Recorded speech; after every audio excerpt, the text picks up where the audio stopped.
So Sway makes balance and cognitive assessment objective and accessible on any mobile device or platform. And we like to kind of highlight this as we talk about our system because it's really important. The objectivity and the accessibility are the two kind of key components of our platform. So, you take SCAT5 and other kind of great existing tools, but they're very subjective. With Sway, you can get objective measures, and then obviously the accessibility. You don't have to lug a force plate around with you. You don't have to have a computer lab. You can use the device that your athletes already have, whether that's iOS or Android.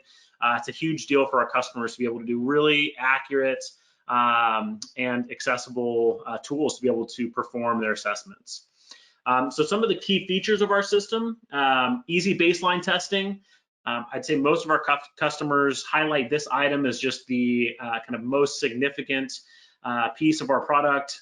Instead of scheduling computer lab time and kind of all of this logistics to be able to do your testing, really simple. You've got a group of 5 to 10 athletes you can run through really quickly. If you have multiple athletic trainers, you can do many more than that and get through testing very quickly. Again, the athlete use their own device, so you don't have to necessarily have dedicated devices or computer lab. No Wi-Fi required, and then our data automatically syncs to the cloud once that individual has completed their test. Our remote testing feature was used a ton in 2020 with pandemic, and just being able to do remote concussion symptom tracking as well as remote Sway testing. Really useful tools there. Simple to just send a 5-digit code to the individual that you're testing, jump on a video call and be able to run through that type of assessment. With some of the symptom tracking, obviously easy for them to do that on their own. Our surveys and assessments is a big piece that we've built into the platform. So we have SCAT5 built into the system so you can run through Maddox questions and kind of your other just standard SCAT5 testing. And then we have a VOMS unit that is currently being implemented into this platform for the next release. So you can, run a near point of convergence test and really be able to input that data all within one system. And then obviously we have a big next step in clinical reporting, visualizations, and just an improvement in the exportable PDF. So our sports protocol includes balance and reaction time. So really simple tests. I'll walk through what those are really quickly. Our Sports Plus protocol is a little bit more robust. It has balance and reaction time as kind of your core test. A lot of our users will utilize that on the sideline.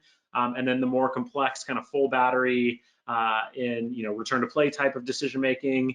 And so you see kind of the basic overview of the different tests that we have in that Sports Plus platform. Like I said, I'll run through those really quickly just so you get a feel for them. One really useful part of the overall system is the protocols that we have set up, but also the customization to be able to select what tests you want to run at what point. So like I was saying, the balance and reaction time are really useful, kind of quick screening, sideline assessments. So you can choose just to run those, or you can run through kind of a full battery if you'd like to.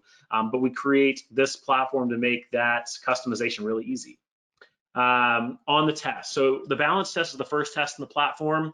Again, this is we have multiple different protocols that are built in, but for the athletic population, the modified BESS is really the kind of standardized protocol. And so this is really easy to walk through this assessment. You have, the athlete just holds the device against their chest and is able to walk through these balance conditions. So feet together, eyes closed, tandem on each foot, just like you see in the normal modified BESS protocol, and then single leg. And we're able to get really accurate postural stability measures, very similar to force platform. We're actually measuring at center of mass with the accelerometer.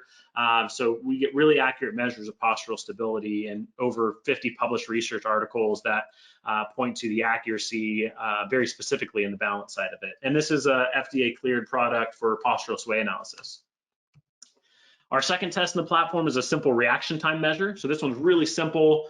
Hold the device out in front of you. When the screen changes color to orange, you're going to move the device really quickly. And so we're using the built-in accelerometer, the motion sensor in the device, to really accurately measure reaction time.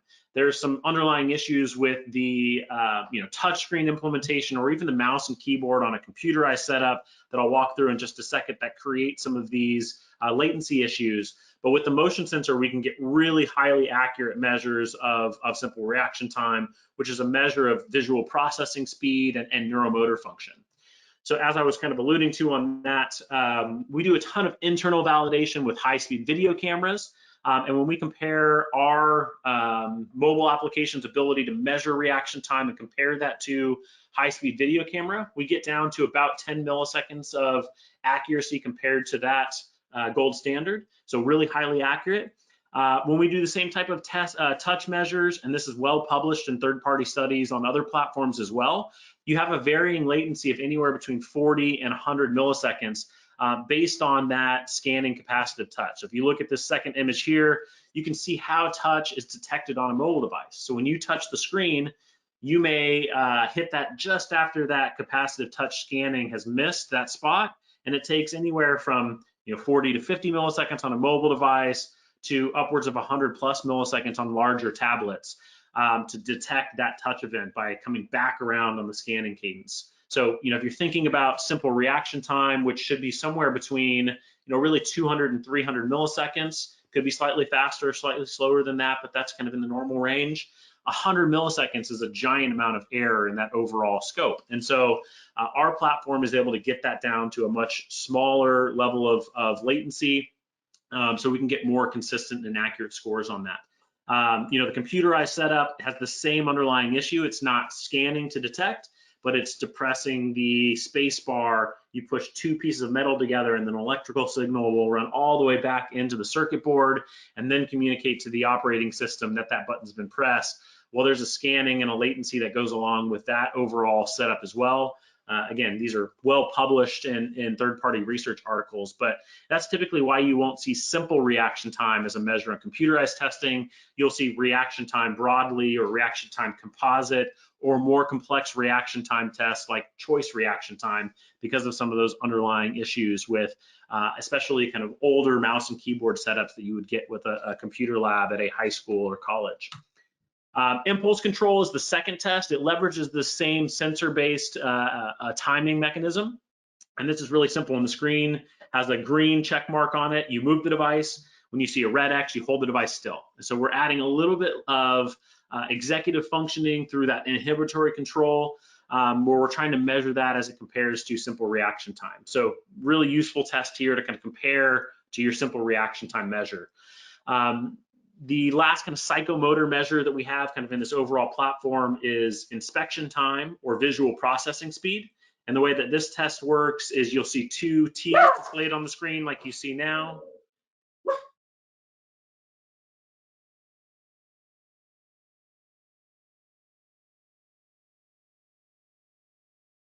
All right, folks, just give us a second here.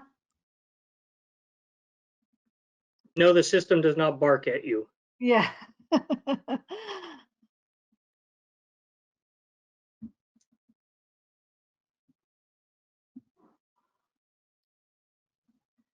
Sorry, Libya, if I cut out. So yeah, as I was going through here, the inspection time test has two T's that you'll see displayed on the screen. And then quickly you'll see the mask that comes over the top of them. So you'll see these blue rectangles that then disguise the T's. So you can't tell which one's longer. And those are going to be displayed at different intervals depending on how well you're able to execute this test. So if you're able to tap the side of the screen with the longer line consistently, you'll improve, or you'll get the timing of that element sped up over and over and over again. I'll show you that really quickly in 1,000 frames per second high-speed camera. So you can see the two T's displayed on the screen. And then as that comes back around, you can see this kind of faint purple line. That's what's printing the two T's on the screen, which, again, we're able to really accurately display for a certain time interval what's going on in the overall image of the device itself. So this is a really useful test in being able to determine where somebody can visually perceive this element. So really useful test in getting that visual processing speed of the end user. The last test in the platform is our working memory test. And so as you'll see here, you have three consonants that are displayed on the screen. So in this one, it's C, X, B. And then as you kind of perceive through this test, you'll go into a working memory test where it's going to give you a sequence that's displayed on the screen. And so you'll see that turn into orange, and then you'll track that sequence to see how long of a sequence you can actually recall in kind of that working memory capacity. So really useful test for tracking that and being able to see just your ability to delay recall the consonants and then be able to track through the overall squares in the working memory sequence.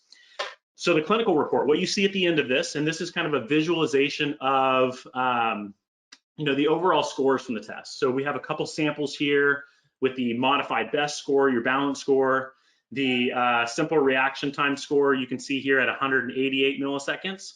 And so the total score here is how you scored on that each individual test.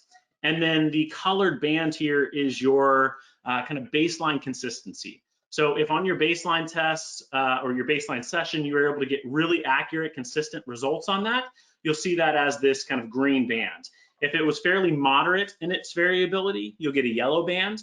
And if there was a lot of variability on their baseline, maybe they had tests that were a little bit all over the place, you'll see this red band on that individual test. The gray bars here are the norms for that kind of age and gender match. And we have those broken down into kind of average in the core section, and then above and below average, as you can see kind of displayed out here, 25th to 49th percentile and 50 to 74th in kind of that average range. And then as you get kind of out above those scores. And these norms are well developed both in published research. So we have a couple different published studies with Harvard and a few other institutions to get really accurate measures there. And then we also have close to 150,000 internal profiles that we're basing our norms off of too. And you can see kind of the visualization here of the normative data for balance testing.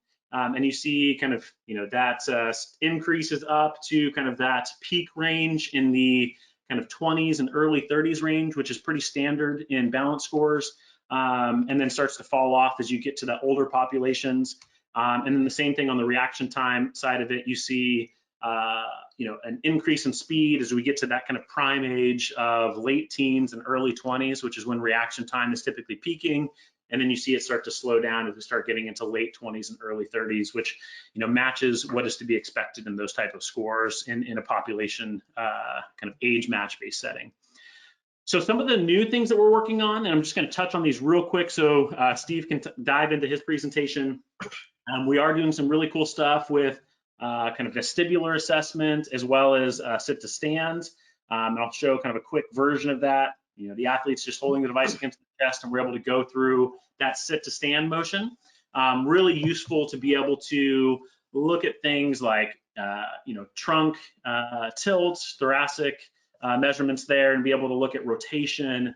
So really useful tools as we go kind of, dive into some of those different elements. We're also doing the same thing with the single leg squat for athletes, which is really useful. And so you can see, are they able to stabilize on that foot? Do we see, a lot of shifting off center with the accelerometer? So some really cool tests that we're beginning to develop in there. And then obviously some additional cognitive tests that we're building into the platform, both with cued Stroop, flanker, and then as I mentioned very early on, we do have some VOMs, data entry, and working on some kind of more measured VOMs tests as well. So that's a quick highlight again of the overall Sway platform, and hopefully gives you kind of a good feel for what's in the platform now, what these tests are, how our results are displayed, and then kind of a quick overview of what's next and what we're working on.